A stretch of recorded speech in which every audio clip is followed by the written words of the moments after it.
Hey guys, I'm Saurav. Welcome to the channel. Today in this video, I will be talking about my vlogging setup. Now, the vlogging setup that I use is not a very typical vlogging setup. In this video, I will be showing you what gear I use, why I use it, and how I use it. It's going to be a very interesting one. I'm very excited. So without wasting any time, let's get started.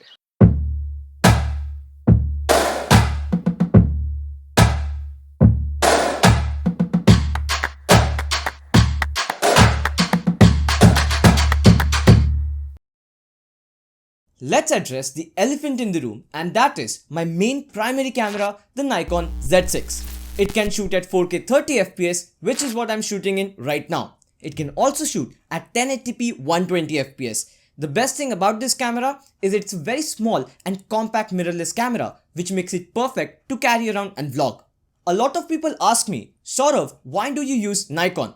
Now the answer for that is, I like the colors coming straight out of the camera, be it photos, be it videos. I like the colors, they are very natural and I don't have to change it a lot in post-processing. The lens that I'm using with the Nikon Z6 is the 14-24 2.8. Now I recently bought this lens, and the best thing about this lens is, in spite of being a 2.8 lens, it's very lightweight. And as I said, that's what I'm looking for in a vlogging setup.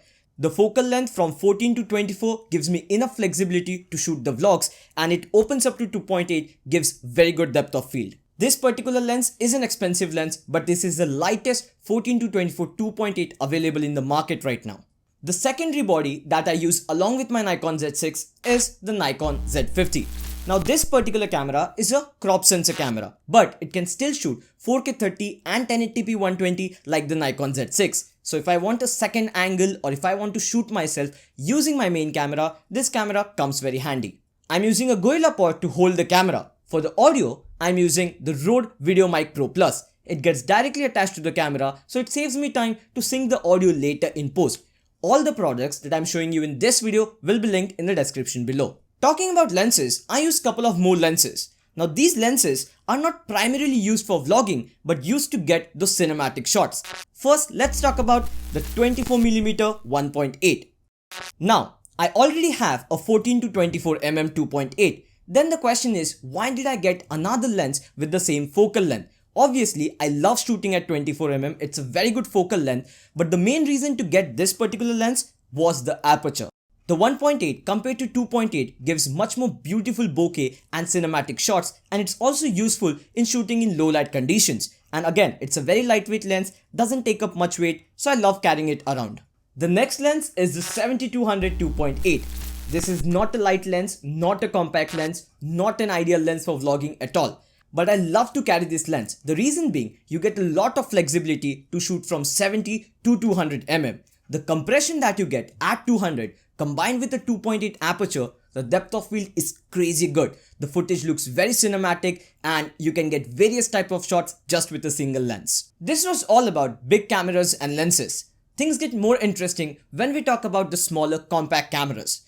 Now talking about different types of cameras like mirrorless cameras, action cameras, drones, all these cameras use different types of memory cards, and it's very important as a content creator to stay organized. Now that's where this little guy comes into the picture. Now what is this? This is a micro traveler kit. This is basically a storage solution for all your SD cards. This can store 2 full-size SD cards, 2 micro SD cards, and also 2 nano SD cards. There are 2 reasons why I genuinely prefer using this. One, obviously it helps me to stay organized. I don't have to waste my time searching my SD cards in the camera bag. And reason number 2, very important, is it prevents my SD cards from getting corrupted. Lot of time the SD cards get corrupted because the SD cards are exposed. And after you shoot, the last thing you want to realize is your SD cards got corrupted. That is the worst nightmare for any photographer or any videographer. It's very thin, very lightweight, but at the same time it's strong enough to protect your memory cards. This kit comes with a 32GB USB storage to store your photos and videos, and also a USB flash. It also has a SIM eject tool. So if you go to a foreign location, you want to change the SIM card, you have a SIM eject tool. It also surprisingly has a pen, and it comes with refillable inks. So if you need a pen and you don't have it, this can also come very handy. It's perfect for traveling. If you travel a lot, I will definitely recommend it to you. The link is in the description. Talking about the compact cameras, the first one is a 360 camera, and the 360 camera of my choice is the Insta360 One X2. This is the second version of the original Insta360 One X, which I absolutely loved. This is the improvement over the first generation. The first obvious improvement is the small screen it comes with. It's a small screen, but it's touchscreen. You can use your finger and you can see everything that the camera is able to capture. The second improvement, and my favorite feature, is it is waterproof up to 10 meters without any case. When I travel, I don't like to carry a lot of cases, so this being waterproof helps in that case. The reason why I carry a 360 camera with me is 1. It provides a completely different perspective and a lot of flexibility in post, and 2. Look at how stable the video is. It has all the information captured in the 360 footage, which helps to get crazy smooth footages. This is my go-to camera when I want to shoot a hyperlapse. It's just so easy to shoot crazy looking videos. Other than the 360 camera, the action camera of my choice is the Insta360 1R combined with a 1-inch sensor. Now, Insta360 is not paying me to say this. This is my honest opinion. The only reason why I absolutely love this action camera is the presence of a 1-inch sensor. I'm a big fan of bigger sensors, and that's the reason I also use a full frame camera. Now, having a 1-inch sensor in such a small compact device is great. The larger sensor gives you better dynamic range, better low light performance, overall better image quality. This can shoot 5.3K resolution video, it's super sharp, the colors are very good. I absolutely love the footage coming out of this camera. Talking about having a 1-inch sensor, let's talk about the drone I use, and that is the DJI Mavic 2 Pro. This thing is a total beast. It has a 1-inch sensor, it's compact in size, and it's the perfect drone according to me. I mean, there have been a lot of drones released by DJI after the Mavic 2 Pro, but I believe this is the best drone when it comes to getting quality footage versus the size. The Hasselblad color science makes it even better.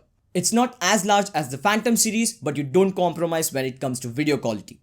Obviously, the DJI FPV released just now is looking interesting, and I'll definitely give a try in future, but for now I'm very happy with the DJI Mavic 2 Pro. The last thing on my list is my phone, the iPhone 12 Pro Max. There are a lot of phones in the market currently that is on par with the iPhone in terms of photography, some are even slightly better.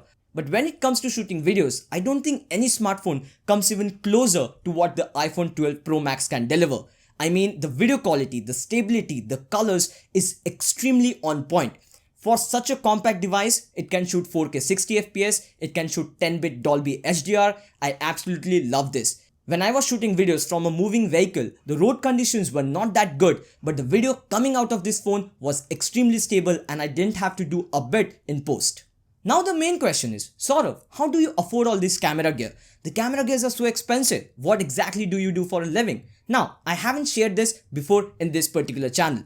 See, I'm not a professional videographer, I'm not a professional photographer. I don't do commercial shoots. What I do is I make YouTube videos like this for you people full time. So, first earning source is Google AdSense. Based on the number of views the channel gets per month, I get paid accordingly. Next thing is brand sponsorships. After you reach a certain amount of subscribers, the brands will reach out to you. Not only you will get paid collaborations, but also certain brands will let you keep the product to use for yourself. Brand sponsorships is a good secondary income source. One more additional thing I do is I conduct online workshops. Those are paid workshops, and that becomes an additional income source. The reason why I'm focusing so much on the word additional is I believe it's good to have multiple sources of income rather than a single source of income. When you have multiple sources of income, irrespective of what the quantity is, you get more flexibility and you can plan things in a better manner. I started with a single camera and a 50mm lens. I started making videos and eventually I started earning money. I wanted to buy a wide angle lens pretty badly, but I didn't have the money back then. So I made videos, I saved money, and gradually I upgraded my camera gear. The point I'm trying to make is, this didn't happen overnight. It took me a lot of time, a lot of efforts. So if you work hard, if you put efforts in the right direction, you will also succeed. That was a small motivational talk from my side. If you like the video, press the like button. If you're new to the channel, subscribe to the channel. More the subscribers, more the views, more money I get, and more gear I can buy. I'm just kidding. Subscribe to the channel. That's how I get encouraged to make more content for you people. I'll talk to you guys in the next one. Bye.